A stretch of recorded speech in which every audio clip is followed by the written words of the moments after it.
And hello everyone, and welcome back to week 54 of our Minecraft Let's Play series. How are you all doing? I hope you all are doing very well today. So, it didn't take long. If you could already tell by the thumbnail of this video, we are working on a farm this week. And I'm just gonna get straight into the list of stuff that we'll be going through. Starting with the pumpkin and melon farm. Now, you may know that we already have a pumpkin and melon farm actually at our base, but not only does that not have enough storage at the moment, it also doesn't produce quick enough. And now that we're starting to get farming villagers into our villager hall, I want to just have loads of pumpkins and melons. So we're going to be focusing on that. Then we also have our mining village. Obviously, I want to keep whittling away at that over the year. And we're going to be working on something that I'm just calling the top ring at the moment, and you'll see what that is when we get to it. Then, of course, we have the villager hall. This one's a little bit more on the relaxed side of things. We're not really putting too much effort into it at the moment. We're just going to go ahead and get some of the villagers in, as well as do a bit of terraforming.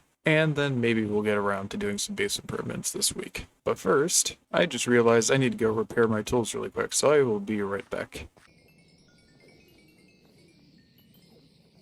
Alright, now that that's taken care of, here is our pumpkin and melon farm that we've had. As you can tell, works out pretty well. But I'm also not too fond of having all these farms around here. So yeah, I wanted to take this and move it over to where our cactus and sea pickle farm is, but I also want to change its design and just to have it as something that I don't want to have to change in the future. So yeah, first things first, we need to tear this thing out.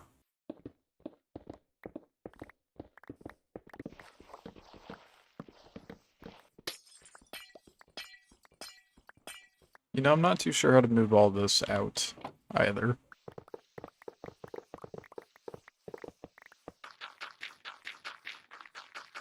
And there, it's going to take a little bit of time for the patches of grass to come back, but it'll come back in due time. And I also have to leave this chest here with all this pumpkin and melon in it because, well, I don't have room in my storage space for it. But at least now I can go ahead and take these two shulker box worth of items and head over to our other farms and go and make this pumpkin and melon farm.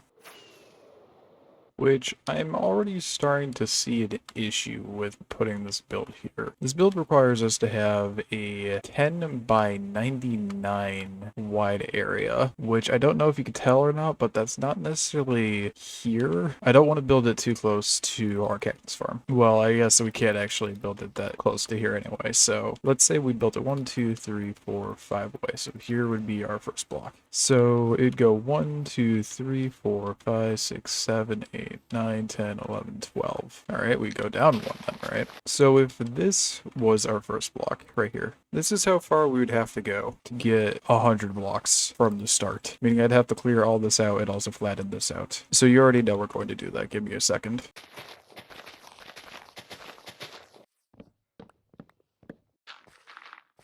Hey, buddy.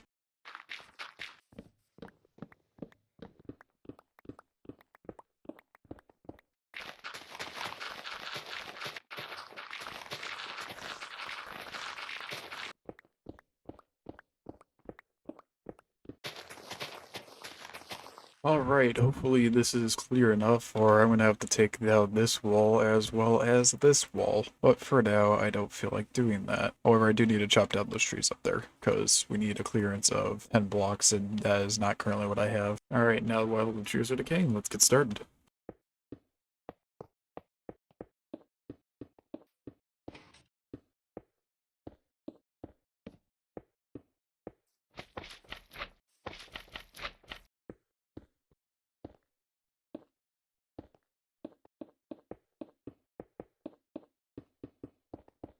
Have you ever heard someone say, thanks, I hate it? Because that's how I feel right now, because, like, thanks for this farm, Shulkercraft, that's actually the people I'm watching right now, but I hate what this looks like. It's a mess. It is a spaghetti monster.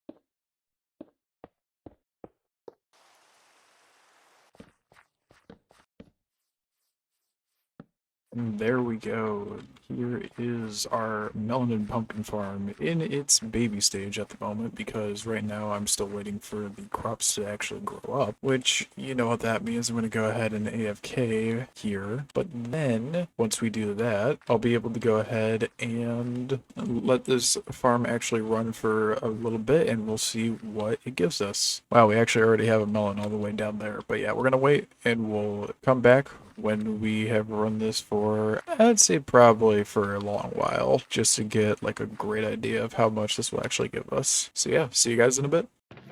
You know, honestly, not that bad for the amount of time that I was here. And I also got to see how this farm actually works, which hopefully the timer will go in a second so I can get to show you guys how this actually functions. Because when I went and built this farm originally, I was wondering how the collection system actually worked, and it's actually quite interesting. The way the collection system works is that the place that the pumpkins and melons actually grow on turns into the waterways that go ahead and bring the items all the way down there. And yeah, no, it goes all the way down, breaks all the melons and pumpkins. Obviously, some get lost in the way, but that's fine for how much this thing actually produces. And then when it goes through the whole thing, it goes and puts up the blocks again for the melons and pumpkins to grow once more. I honestly think it's just a really neat design, but there is one flaw that I've noticed with it, and it actually has to do with these Endermen. So the thing is, as you know, there's flying machines down here, and they go back and forth. If an Enderman comes down here and tries to place a block, and successfully does so, let's say it places a block here, it will break the flying machine because it will basically trap the slime blocks in place, which is not something we want, obviously. And I also don't know why, but there's just a lot of Endermen around here before, but I had 3 grass blocks placed out here while I was AFKing, so that's actually why there's so little stuff in the storage system. But yeah, no, honestly, for the fact that it did break partway through and I had to fix it, I'm honestly pretty happy with it. Why are there so many Endermen? But either way, let's head back to our base so that we can actually get started on the next thing on our list. And by our base, I actually mean the villager breeder. I kind of slipped up there because I want to go ahead and take some of these villagers that are in the nether, and I want to go ahead and move them obviously to the villager hall. But that does mean I need to wait for these 2 to grow, so give me a moment. Alright, cool. Time to move these guys all over to the villager hall.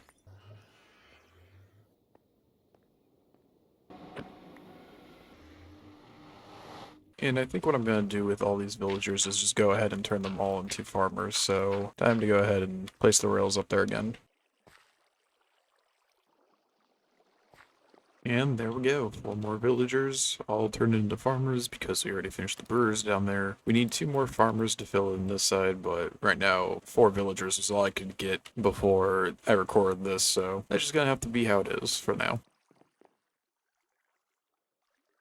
That's worrying. We'll worry about that another time, because now what I'd like to do is go ahead and work on the terraforming aspect of this build. Namely, I think we could probably knock down this area down to size, get it away from this wall a bit. So yeah, let's just get started.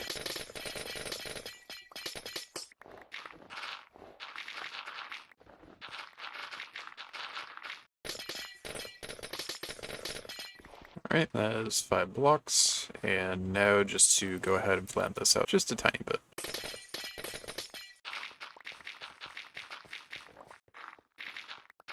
Alright, besides the obvious ugly block palette, because like all the ice is also mixed into here, it's no grass on top of it at the moment. I think this actually doesn't look horrible when it comes to terraforming. It does look a little bit jarring, I will admit. Like we could probably use actually some blocks along here, but otherwise, I don't know. Clearing it out, I think it honestly looks alright. This side is easily one of the easier sides for us to actually terraform just because of the fact that there wasn't many blocks to do so with to start with, but at some point we do have to go ahead and work back on this as well as kind of get rid of this corner, and then we also need to go ahead and take out there. But for the time being, I just want to get a little bit of terraforming done right here, because now what I want to do is I want to head over to the mining village. But before that, I actually need to go ahead and grab some stuff from our base, so I will meet you guys, well, I'll meet you guys over at the mining village, but do know that I'm making a quick stop at the base first.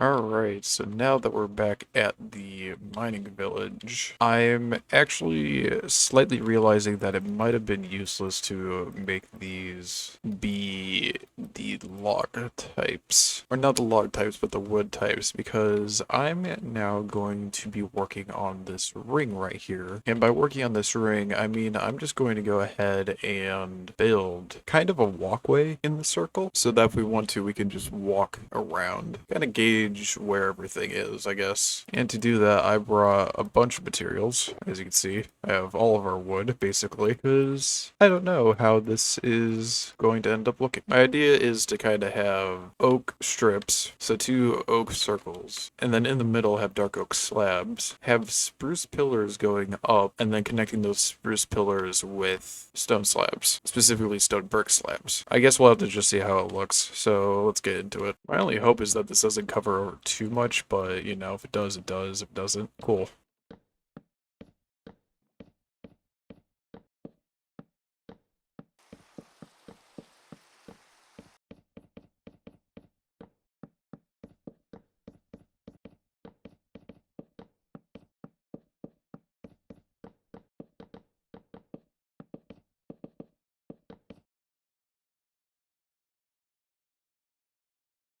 What did I just do? I just made 12 crafting tables. Oh, good lord, I'm losing it. I meant to make slabs and I made crafting tables instead. Oh, and I just made a lot more slabs than I did. Alright, things are going smoothly.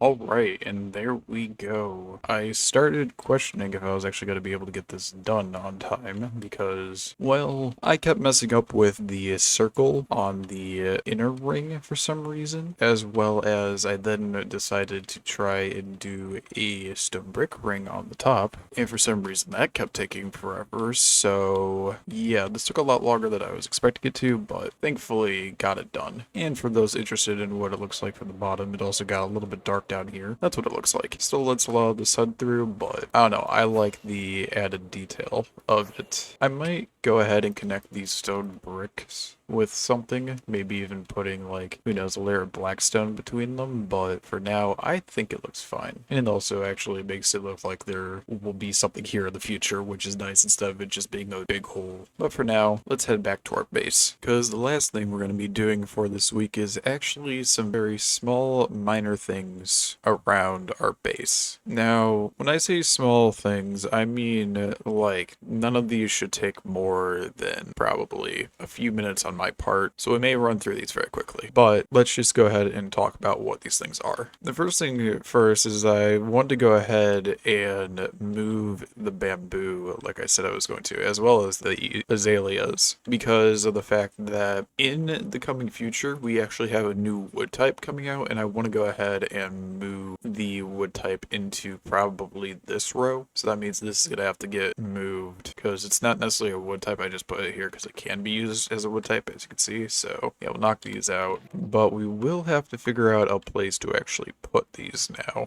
Technically, I think what one thing we can do is actually knock out this light and put it into here, and then move all these over, and then maybe this is where the bamboo can go. And then I think actually what we can do is we could take this horn, place it over here, and then move our food storage over to here, because then I feel like we could just have a storage system for bamboo like we do right here. Alright, so that takes care of the bamboo placements, and now we're slowly filling this up a little bit more. Now, I think what we can actually do with this is the simple thing of just move it right here. So now this is entirely filled up with blocks and stuff, and now I want to move both of these over one. And as simple as that, we have a spot for our new wood type to go right here. And now we only have like 2 spaces that could be filled up now. I don't want to have to remake another storage room, but I might have to because of the fact that they are planning on updating the game more frequently from what I've heard, so this is going to be interesting.